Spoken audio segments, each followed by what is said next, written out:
highly anticipated docuseries by director Alex Stapleton and rapper and executive producer Curtis 50 Cent Jackson, titled Sean Combs: The Reckoning. Was there anything that surprised you when you were watching? I think it was surprising that he actually filmed it. It was very interesting to watch a man who's known for his brand presence. You know, he has a really amazing knack for marketing and all of that, and how he was sort of taking that into account in how he was coming off to the public. The exclusive video also shows Combs in Harlem greeting fans. Off my back, bro. Lord, you win. I'm gonna win. Lord, you win. We win it. I'll accept it. I need some hand sanitizer. Hold on. I got it. I've been out in the streets amongst the people. Yeah, I gotta take a bath. Like the amount of people that actually I'm coming in contact with, like that's what I have to do. You know what I'm saying? Oh. It's like 150 hugs. You're a public person as well, and there was one instance in Harlem, and his reaction when those people went away. Got in the car and said, I feel like I need to wash, like I'm dirt. It should show you his character. Was that the reason for including it? Yeah, I mean, and what's the odds that you would do that in front of the camera? Like that's one of the moments where he forgot he was on tape. Footage of Sean Diddy Combs in the days leading up to his arrest in New York last September, which is part of a new highly anticipated docuseries by director Alex Stapleton and rapper and executive producer Curtis 50 Cent Jackson. I think it was surprising that he actually filmed it. It was very interesting to watch a man who's known for his brand presence. You know, he has a really amazing knack for marketing and all of that, and how he was sort of taking that into account in how he was coming off to the public. The exclusive video also shows Combs in Harlem greeting fans. Person as well, and there was one instance in Harlem, and his reaction when those people went away. Got in the car and said, I feel like I need to wash, like I'm dirt. It should show you his character. Was that the reason for including it? Yeah, I mean, what's the odds that you would do that in front of the camera?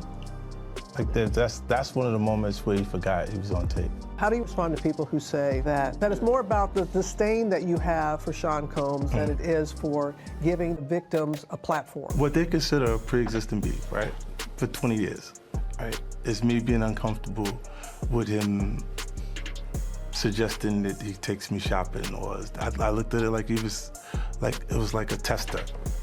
Like, maybe you'll come play with me type of thing, right?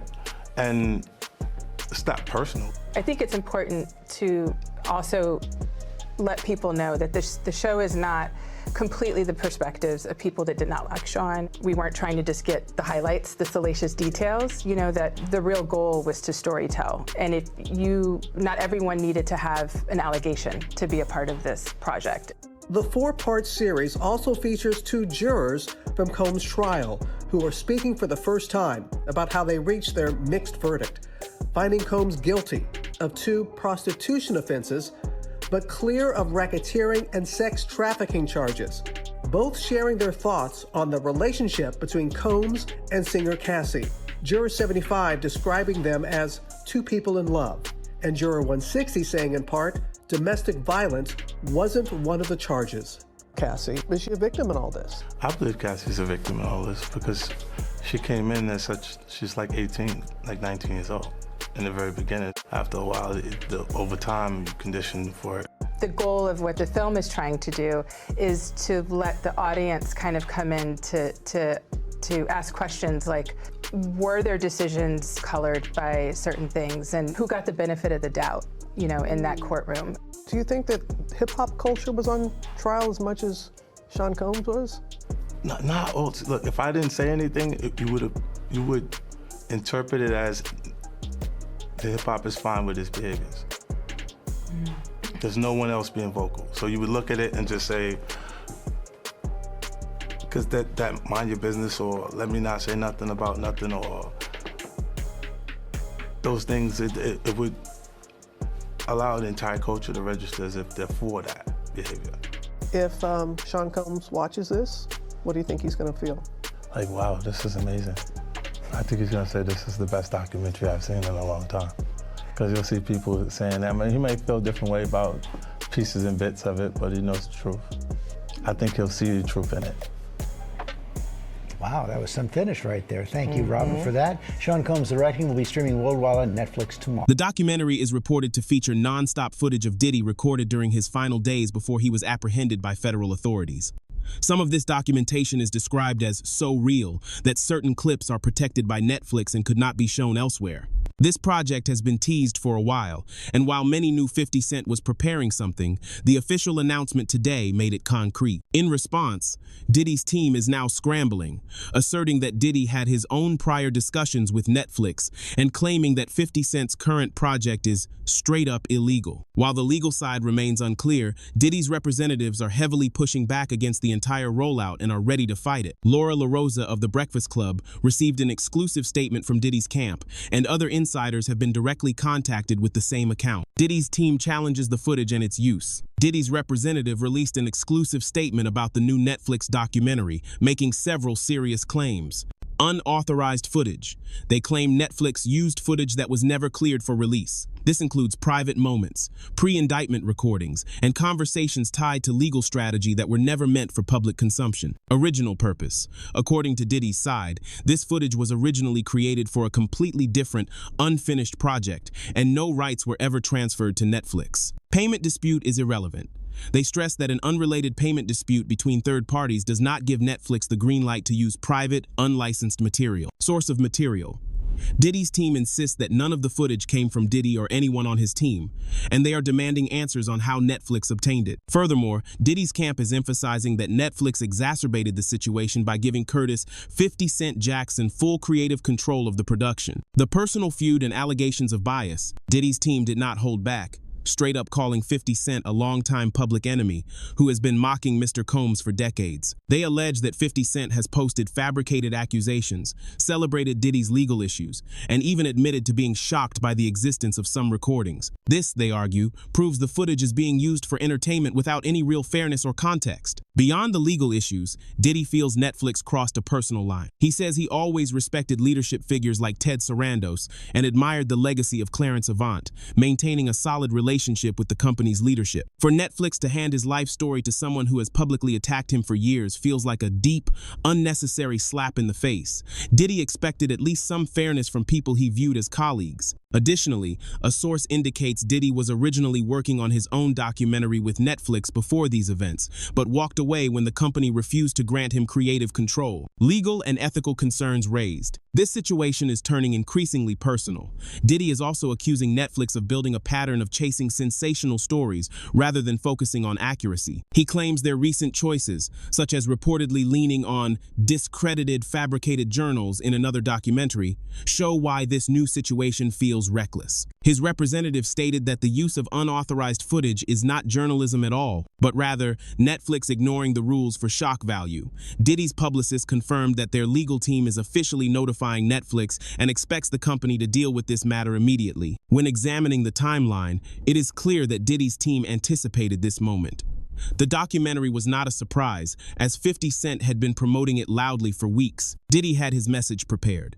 He had relationships inside Netflix, was already in early talks about doing his own documentary with his own footage, and confirms that Netflix never received the necessary licenses or permission to use any of that material. He is making it unequivocally clear that he does not approve of what they are releasing. Final pushback. Diddy's team confirmed he instructed them to get this message out there and then let the lawyers package it in legal language. He maintains he already had his own project on the table. Coupled with 50 Cent's non-stop attacks, Diddy's side feels the intention behind this new documentary is not clean at all.